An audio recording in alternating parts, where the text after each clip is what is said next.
บอกสังคาก็เป็นห้องคิวลิดบอกคิวลิดเนี่ยค่ะว่าทางลีนักค่ะเนาะค่ะย้อนพวกแค่ทางกันอินค่ะเนาะลงงอไม่ย่อจังได้หันบอกกันจ้ะ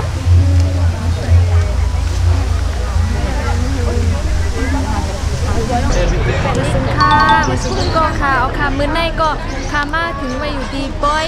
โซนหมอกนะคะเนาะป้อยเป็นจัดบอกทางนี้นะคะเนาะที่เก้งใหม่ในนะคะเนาะมี3วันค่ะมีวันที่1วันที่2วันที่3นะคะเนาะบนเหลียวในก็มีน้ำหนักค่ะมีหลายปอกมันก็มีน้ำหนักค่ะมีปอ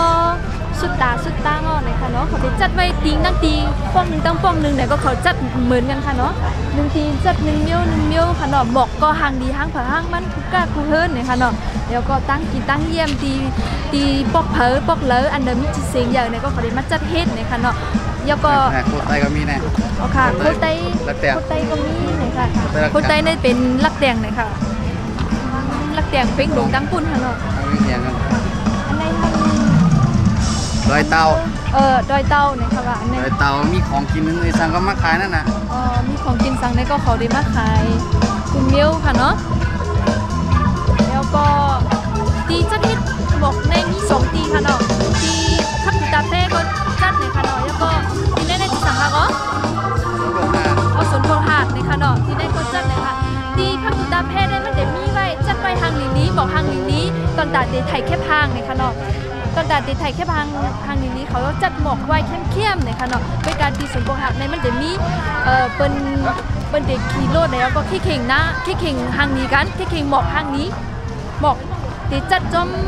รถเป็นล้ำแล้วก็เป็นหมอกตั้งแล้วไหนก็ขี้เข่งกันนั่นขนาดเนาะ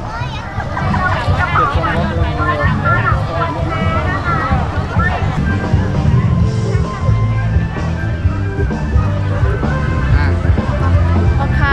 ที่นี่เนี่ยก็เป็นจัดไว้เข้มๆในค่ะเนาะตอนนัดใส่แค่พางเนี่ยก็อันนี้เป็นคืออะไรคะเมืองฝางเมืองฝางเนี่ยมีจีเสียงหมักจ๊อบ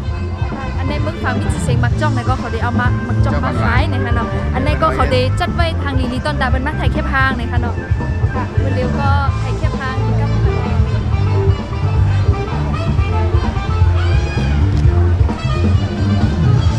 โอเคมาก่อนตั้งร้าน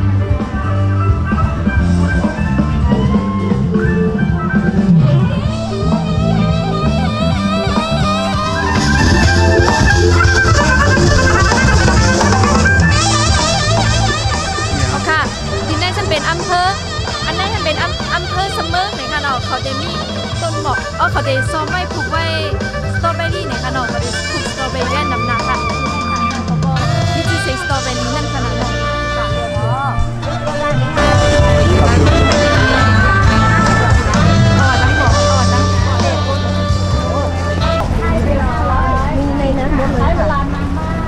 แต่แค่มาที่กับค้าอันนี้โอเคมาหันที่ทางดีๆเนี่ยก็เย็นใจไหลไข่แค่พักกำเลี้ยวเนี่ยค่ะเนาะมากค่ะอ๋อดูบ่นะก็ควรจะเป็นโลมาได้สันเอามาอยู่แล้วโอเคมาตุ้ยเป็นว่าเป็นงอกเป็นมาตุ้ยนำหนาเป็นซื่อสังเนี่ยค่ะเนาะเต้มันเลยเป็นเขาปันจีเนี่ยค่ะว่าเขาในปันเนี่ยก็เขาจุ่มไข่ก็จีจังจะก็พยายามกินเห็ดบ้องกับค่ะเนาะมาซื้อกินด้วยเนี่ยค่ะเนาะ1 อันก็คือก็ค่ะอันนี้10 บาทค่ะอันนี้10 บาทอันนี้คือเผ็ดใช่ไหมคะอันนี้เป็นไข่ค่ะอ๋อนี่เป็นไข่แล้วอันนี้เป็นน้ำพริกตาแดงไม่เผ็ดมากนะครับ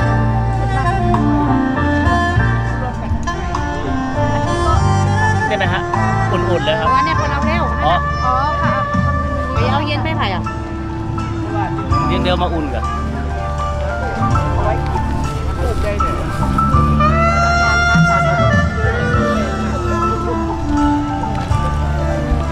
อันในทำเป็น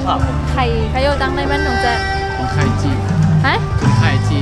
เป็นไข่จีเนี่ยค่ะว่าก็เสิร์ฟตองแล้วก็จีนั่นค่ะเนาะนะครับปามคายนะครับค่ะอันในก็1 อัน10 บาทเนี่ยค่ะว่าซื้อ3 อันก็30 บาทค่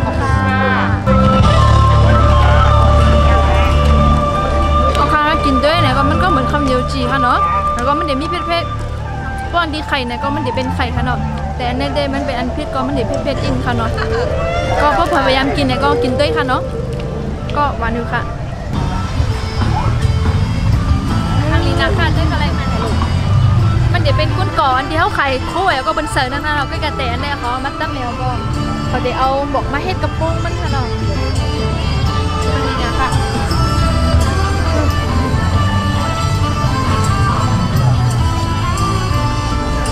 ป้าทงยางเนี่ย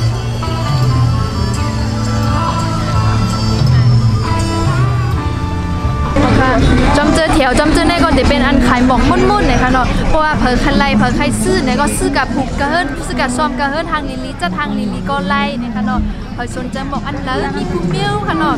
หมอกสังอันในมันพวกหมอกสังก็มั่ว ได้หมอก หมอกเมืองหมอกที่เฮิรหมอกที่ไม่หมอกซ้ายค่ะเนาะหมอกที่เป็นซ้อมละซ้ายไหนค่ะมันเดี๋ยวมีแหลมก็ตัวเล่นน้ำ มือเฮียงครับน้องเนาะ มือเฮียงเอา ก็ได้แคบได้ยัง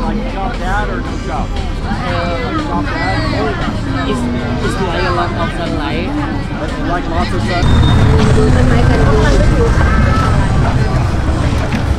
โอเคมีขายปลาตุนผักจอมเจนในแทงเราผักสังอินคิมว่าผักสลัดว่าสังจอมเจนในก็มีนี่ค่ะเนาะมีคุณเมียวค่ะแล้วก็บอกอันนั้นนี่นะในบอกสีทอง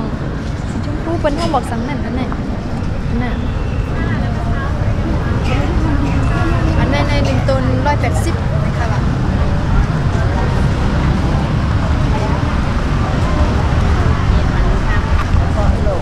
นะคะรถอันดีเป็นทางแฮนทางลีแล้วก็ขี้ขิงกันนั่นเนี่ยค่ะเนาะตีมือกลางในเป็นขี้ขิงกันเยี่ยวกันนั่นเนี่ยเพิ่นก็ตีมาวางตั้มไว้ในตั้งทางลีมันเนี่ยก็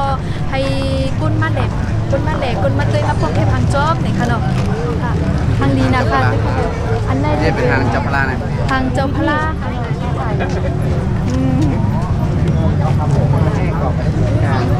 ดังต้น เชียงดาว อันนี้คือเชียงดาว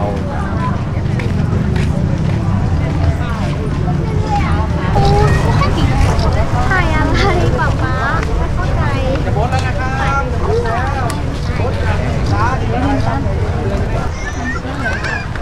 ตัวเด็กเป็นตัว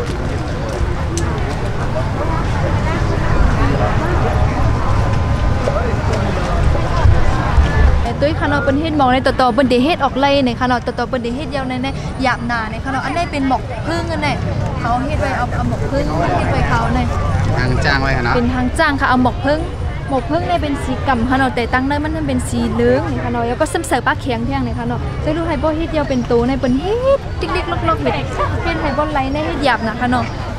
อันนี้เขาก็เอาหมอกเต้ก็เฮ็ดไว้ค่ะมุมโบโดทางดีสบายนะคะ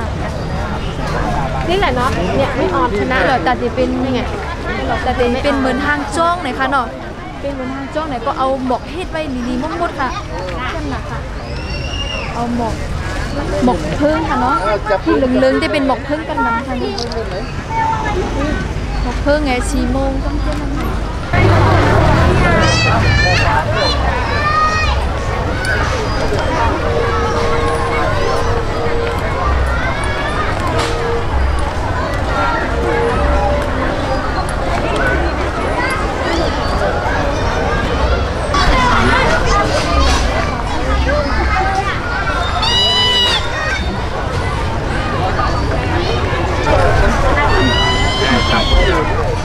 ค่ะอันนี้ก็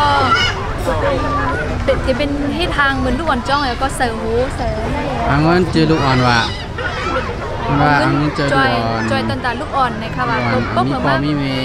ลูกอ่อนที่มีปอมีแม่เจอเพราะว่าเผื่อใครมาดูเนี่ยก็ไล่เฮ็ดเก่งเฮ็ดอันนั้นแล้วก็เป็นมาบอกแค่พังจ้อมนั่นขนาดเนาะโอเคตั้งนาก็มีเทียงคำบอกโอเคอันในก็เอาหมอกไอเฮ็ดนั่งทางลีไว้เนี่ยค่ะเป็นวันเดี๋ยวทางเขาเฮ็ดไว้เนี่ยเป็นสันกำแพงค่ะเนาะสันกำแพงเนี่ยเป็นดีวันเขาอยู่นั่นค่ะเนาะ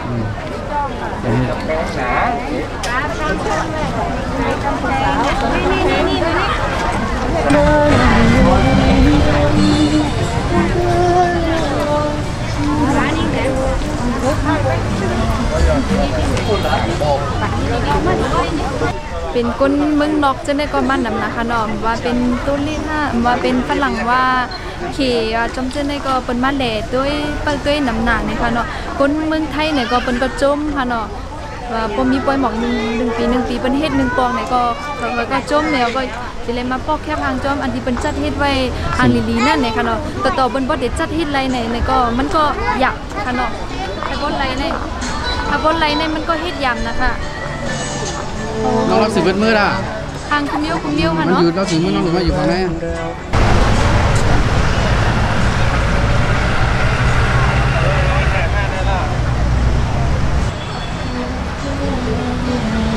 เราต้นไม้คิดได้ป้าห่ำเฮ็ดให้ปลูกในถาดได้ไหนมันตีใหญ่นะมันเป็นต้นไม้ใหญ่ๆอ๋อ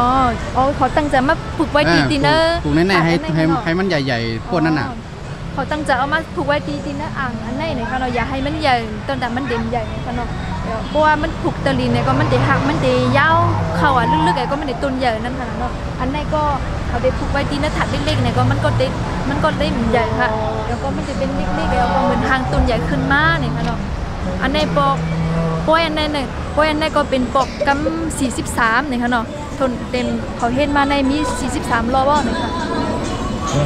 แล้วเขาปลูกขี้แข่งกันน้ำหนาแน่ที่เป็นผูกไอ้มาขี้เข่งก้อนมีน้ำหนักค่ะมีอันหูปะมันค่ะเนาะตั้งปุ่นก็มีเทียงคานี่เป็นทางเย็นบอกวินค่ะอันนั้นเป็นชุ่มเคืองวินเขาค่ะโยโอ้โหในตั้งนั่นเขาเฮ็ดไว้จัดไว้ทางนี้นะเน้นบอกเป็นหยงท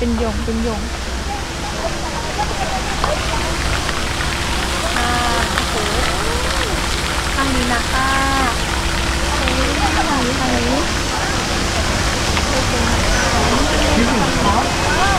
อยาก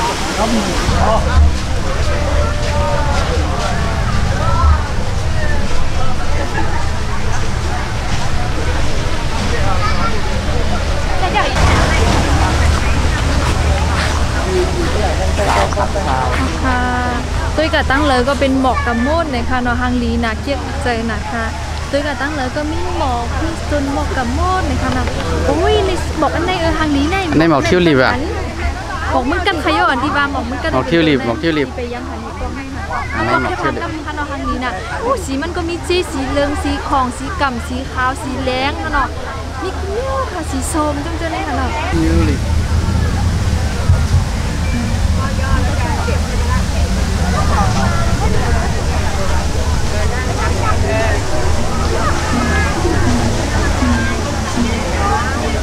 บอกทางค้าก็เป็นห้องคิวลิบบอกคิวลิบเนี่ยค่ะว่าทางลีนะคะเนาะ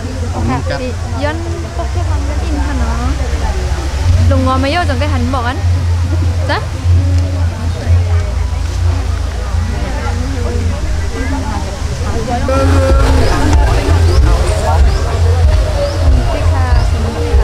เซลฟี่คนเดียว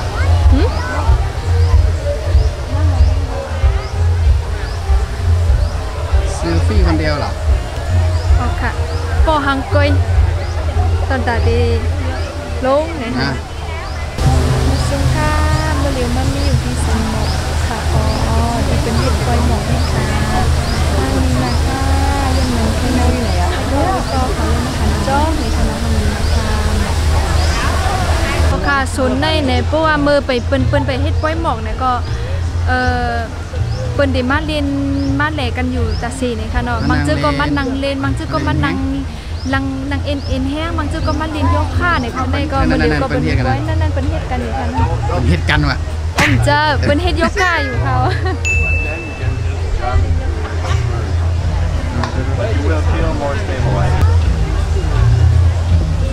อะไรวะ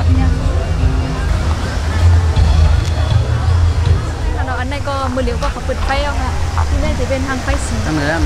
นเนี่ยเขาเนาะอ๋อตั้งเหนือได้ทำเอาเขียนเนี่ยที่ไฟเขาเนี่ยเอาไม้เสาเขาเอาไม้ตั้งไงค่ะเนาะเสาเขาเอาไม้ตั้งแล้วก็เนื้อปุ่นเตะเอาเป็นเขียนเฮ็ดไว้ค่ะวันนี้แพนด้าค่ะเอปูอ่ะมันพองเอปูก็มีเนี่ยค่ะเนาะหางมันมีแพนด้ามีแพนด้าเนี่ยค่ะก็ลูกกันไหนอ่ะก็ปอกแค่ทางกันแล้วคนนี้มันเดี๋ยวไล่ตั้งดำค่ะนะมันทางนี้นะคะไม่ปอกมันซื้อๆค่ะแหละไม่อยู่ที่ไหนอ่ะก็ปอก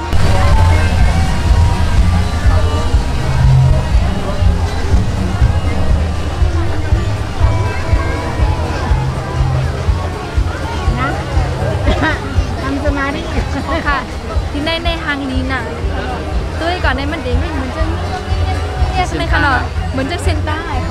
เขาผูกไว้เหมือนจังนั้นเลยค่ะเนาะสีมันก็มีสีเจ๊ๆหน่อยค่ะ มาวันที่อย่างไร วันนี้มาวันที่2ค่ะ เรือแทงมูฟูกะ หรือแทงมุกผู้แก้วค่ะผู้เพอ ความตันก็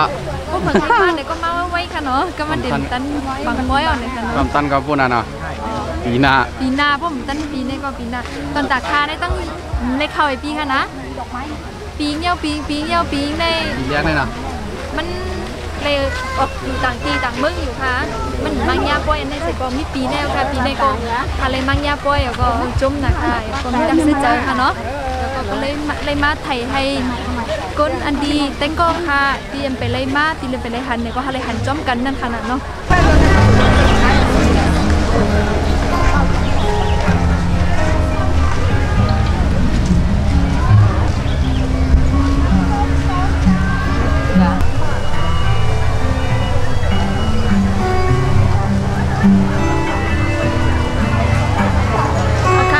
ก็เป็นบอกเมืองกันเก่าค่ะเนาะอันนี้ได้ตั้งหมูเจได้มีน้ำหนักค่ะเนาะหมูเจน้ำคำเขาได้ห้องบอกคอยมิ่นนะคะว่าบอกคอยมิ่นเลยค่ะเนาะอันนี้ก็เมืองไทยได้ห้องสังเตเก่าค่ะก็เหมือนเก่าค่ะลินลี่เอาไมลี่เนี่ยค่ะลินลี่อ๋อลินลี่อ๋อแต่เมืองไทยได้ห้องบอกลินลี่เนี่ยค่ะว่า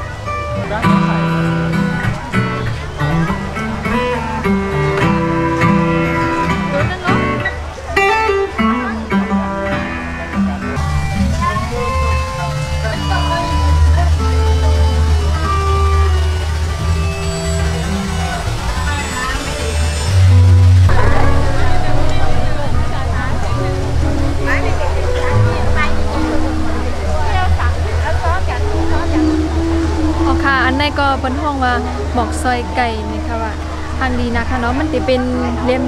ยมค่ะเนาะต้นมันติดลูกตาในให้ไหนเลียมขึ้นมาในค่ะเนาะ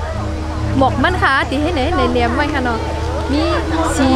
สีมันก็จีนะคะเนาะสีมันก็ทางดีสีมันเหมือนจังว่าจึนดีค่ะสีมันทางดีนะเรา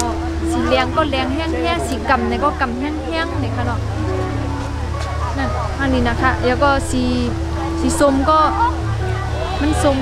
แห้งๆเลยค่ะเนาะทางนี้นะคะหมกซอยไก่นะคะว่ะ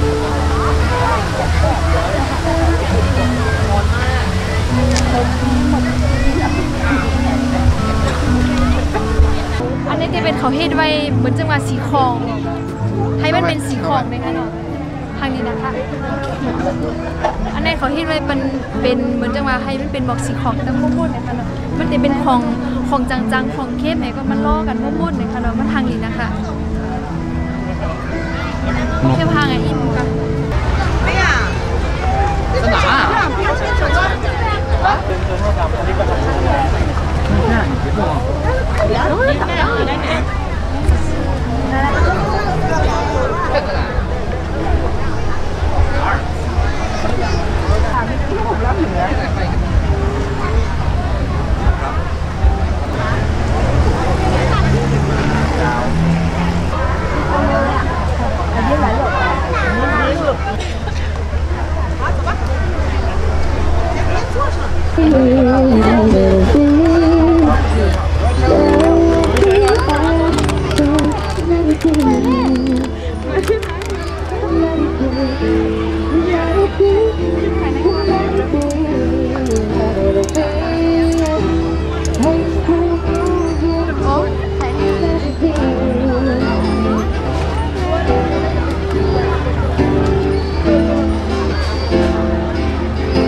ตะเลียวก็ก้นนำเรือเก่าค่ะเนาะคำมาตะเลียวเลียนไม่เนี่ยก็ก้นก็ดิมันนำเรือเก่าเนี่ยค่ะเนาะตะเลียวเนี่ยก็ก้นนำแฮนาไปก็เลยอีกันไปกันร้อยที่ไหนเนี่ยค่ะเนาะค่ะเพิ่มมีข้าวย่ำเนี่ยก็มันเด็กค่ะเนาะมีเทียงมือผูกตั้งมือมีเทียงมือผูกแก้วค่ะวันนึงสุดมัน1 ปีก็บนเขาจัดให้1 ปอกก้อยเนี่ยค่ะเนาะปอกในเป็นโปรแกรม43ค่ะเนาะค่ะมีวันที่1 2 3ค่ะเนาะไว้ค่ะเมื่อนี้ก็เป็นวันที่2ค่ะก็มีเทียงมือผูกมาก็เย้าเนี่ยค่ะเนาะค่ะยินจมครับเจอกุ๊กก็เตียนปันแห้งเนี่ยก็เตียนเปิดด้วยค่ะอยู่ตั้งเซ็งค่ะเนาะยันสุดท้ายคืนยามมาสู่กุ๊กก็เนี่ยค่ะเราอย่าลืมกดไลค์กดแชร์อีกนึงค่ะอย่าปล่อยกดปัดสับสไครค่ะเนาะอันดีในเฟซได้เป็นหอมนุ่น MJ เนี่ยค่ะเนาะดีใน YouTube ได้เป็นไต้มุ้นเนี่ยค่ะเอาค่ะไปค่ะอย่าลืมกดไลค์ค่ะนะไปค่ะ เ